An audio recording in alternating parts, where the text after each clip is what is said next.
এইমাত্র শিলংয়ের elephant false দেখলাম। এরপর আমাদের পরবর্তী গন্তব্যস্থল চেরাপুঞ্জি। মেঘালয় অর্থাৎ মেঘেদের বাড়ি। আমরা এখন পৌঁছে গেছি সেই মেঘেদের বাড়ি। এই মেঘালয় ট্যুরের প্রথম পর্বে আমরা শিলং ঘুরেছি, সেই ভিডিও আমার চ্যানেলে আগেই দেওয়া আছে। আজ আপনাদের নিয়ে যাব চেরাপুঞ্জি। আমরা কিন্তু নিজেরা গাড়ি ড্রাইভ করে চেরাপুঞ্জি ঘুরেছি। কিভাবে চেরাপুঞ্জি ঘুরলাম আর কি কি দেখলাম তা জানতে হলে আমাদের সাথে থাকুন আর পুরো ভিডিও দেখতে থাকুন। এই পর্বে থাকবে চেরাপুঞ্জির সেরা 9টি দর্শনীয় স্থান। বাই দ্য ওয়ে, আমি হোস্ট অনুরাধা, আপনারা দেখছেন দ্য এক্সেকার অফ ট্রাভেল।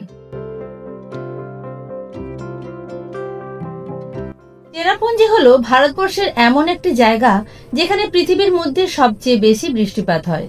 কিন্তু এত বৃষ্টির কারণ কি? কারণ হলো পাহাড়। এই খাসি পাহাড় হলো ভারত মহাসাগরের সবচেয়ে কাছের পাহাড়। ভারত মহাসাগর থেকে মৌসুমী বায়ুর প্রবেশপথে প্রথমেই মেঘালয়ের এই খাসি পাহাড় পড়বে, আর এই আর্দ্রতাযুক্ত মৌসুমী বায়ু পাহাড়ে ধাক্কা খেয়ে বৃষ্টিপাত ঘটায় এখানেই।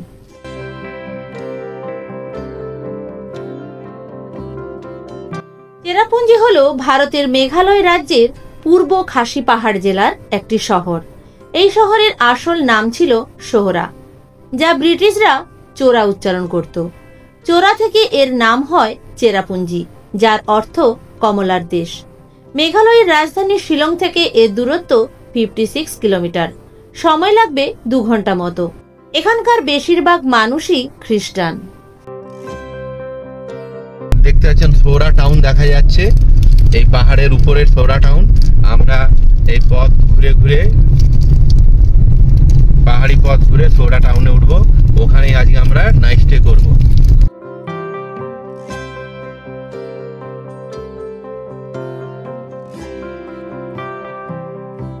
মেঘালয় চেরাপুঞ্জির ইকো পার্কে আছি আমরা এখন। ঘন মেঘে ঢাকা। প্রথমেই দেখে নিন ইকো পার্ক, যা নংথিম্মাই ইকো পার্ক নামে পরিচিত। এটাকে চেরাপুঞ্জির সবুজ ক্যানিয়ন বলা হয়। পার্কটিতে রয়েছে বিভিন্ন ধরনের অর্কিড, একটি গ্রিন হাউস, আর রয়েছে ড্যান্থানেল ওয়াটারফলস। রয়েছে একটি ছোট্ট ফুট ব্রিজও, যেখানে দাঁড়িয়ে আপনি সুন্দর প্যানোরামিক ভিউ উপভোগ করতে পারবেন।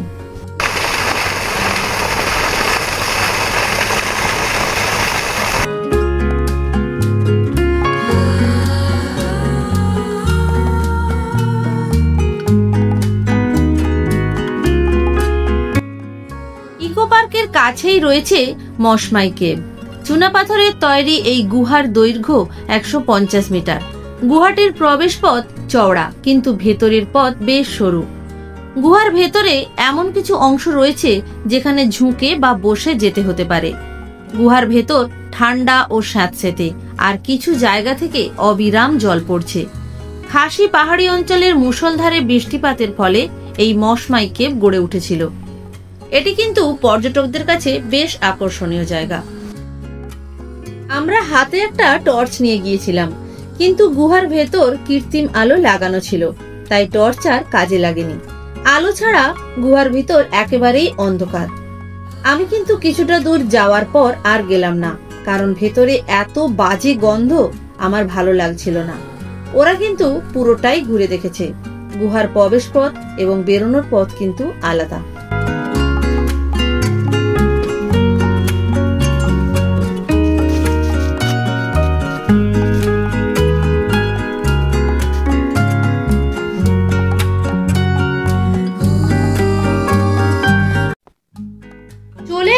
চেরাপুঞ্জির আর একটি আকর্ষণীয় স্থানে, 7 সিস্টার ওয়াটারফলস দেখতে। এটি 7 খণ্ডে বিভক্ত, তাই এর নাম 7 সিস্টার ওয়াটারফলস। এটি নহ সিং থিয়াং নামেও পরিচিত। এই ওয়াটারফলসের উচ্চতা 1033 ফুট। ভারতের সবচেয়ে উঁচু জলপ্রপাতগুলির মধ্যে একটি। জুলাইয়ের শেষের দিকে গেলে এই ওয়াটারফলসের বিপুল জলরাশি দেখতে পাবেন।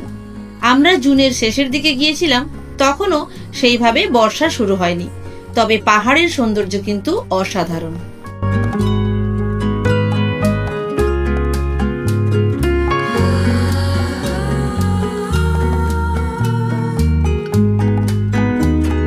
সেভেন সিস্টার ওয়াটারফলস দেখে চলে এলাম খোরামা দেখতে।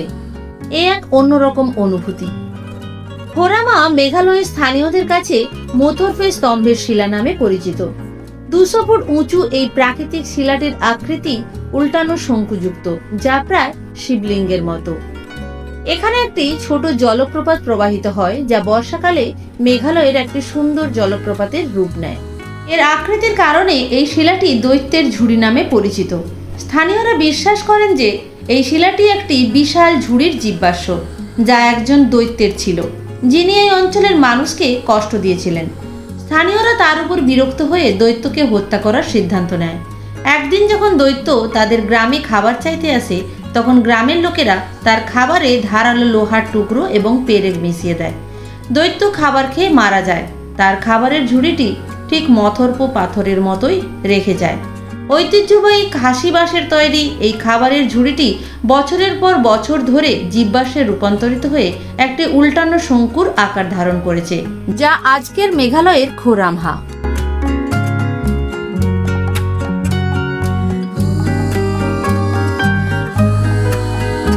এরপর দেখে নিন কিনরেম জলপ্রপাত। 3 স্তর বিশিষ্ট এই জলপ্রপাতটির উচ্চতা 1001 ফুট। এটি ভারতের সর্বোচ্চ জলপ্রপাতগুলির মধ্যে 7 নম্বরে আছে।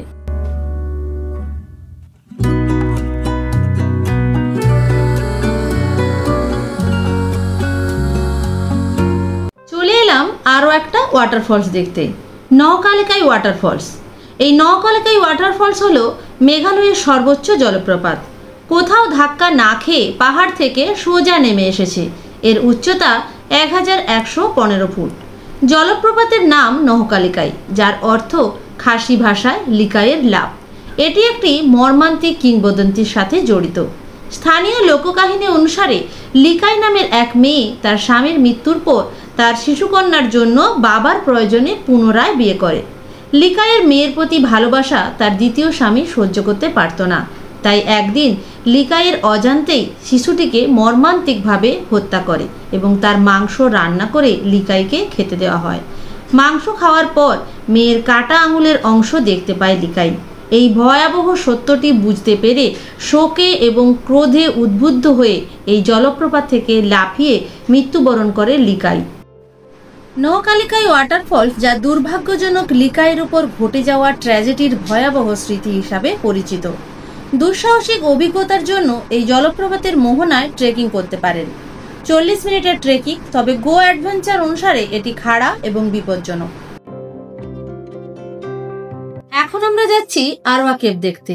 পার্কিং এরিয়া থেকে গুহার প্রবেশ পথ প্রায় 15 থেকে 20 মিনিটের হাঁটা পথ। এই পথটি খুবই মনোরম, ঘন গাছপালা দিয়ে ঘেরা একটি মনোমুগ্ধকর পথ। পথটি লসিন্না পাহাড়ের পাশ দিয়ে গিয়েছে, যেখান থেকে একটি জলপ্রপাত এবং আশেপাশের উপত্যকার অসাধারণ দৃশ্য দেখা যায়। আরওয়া কেভ ভারতের মেঘালয়ে অবস্থিত একটি ভূগর্ভস্থ বিস্ময়। এটি মেঘালয়ের সবচেয়ে বিখ্যাত গুহাগুলির মধ্যে একটি। এটি তার জীববাষ্পের জন্যই বিখ্যাত। এটি পর্যটক এবং অ্যাডভেঞ্চার সন্ধানীদের কাছে একটি জনপ্রিয় গন্তব্য। আরওয়া গুহাটি চুনাপাথরের দেওয়ালে আটকে থাকা ক্রাস্টেসিয়ান খোলস এবং মাছের হাড়ের জন্যই বিশেষভাবে বিখ্যাত। জীববাষ্পগুলি যা লক্ষ লক্ষ বছরের পুরানো বলে অনুমান করা হয়। মনে করা হয় 56 মিলিয়ন বছরেরও বেশি পুরনো। অঞ্চলটি একসময় জলের নিচে ডুবেছিল।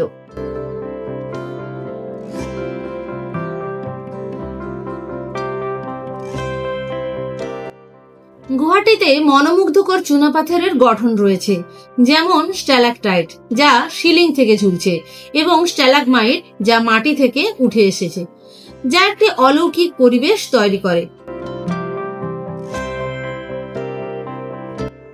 এই গুহায় অনেক বাঁক এবং কোণ রয়েছে, যা আপনাকে অবাক করে দেবে। যেখানে আপনি 1 মিনিট উঁচু গুহার ছাদের নিচে হাঁটবেন, আবার পরের মিনিটে একটি সরু পথ দিয়ে হাঁটবেন। গুহার প্রবেশযোগ্য অংশগুলিতে মাঝারি আলো রয়েছে, যার ফলে হাঁটা সহজ। আবার কিছু অংশ অন্ধকার, তাই সাথে টর্চ নিয়ে যেতে পারেন।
এবার বলি চেরাপুঞ্জি কিভাবে পৌঁছালাম। আমরা নিজেদের গাড়ি নিয়ে চেরাপুঞ্জি ঘুরেছি। আমাদের যাত্রা শুরু হয়েছিল কোলাঘাট থেকে। গাড়ি নিয়ে চেরাপুঞ্জি আসতেই পারেন, রাস্তা খুবই ভালো। এছাড়া হাওড়া থেকে ট্রেনে করে চলে আসুন গুয়াহাটি, ওখান থেকে গাড়ি বুক করে পৌঁছে যান চেরাপুঞ্জি। দূরত্ব 145 কিলোমিটার, সময় লাগবে 4.5 ঘন্টা মতো। চেরাপুঞ্জি আমরা কিভাবে ঘুরলাম তার রুট ম্যাপ অন স্ক্রিন দিয়ে দিচ্ছি।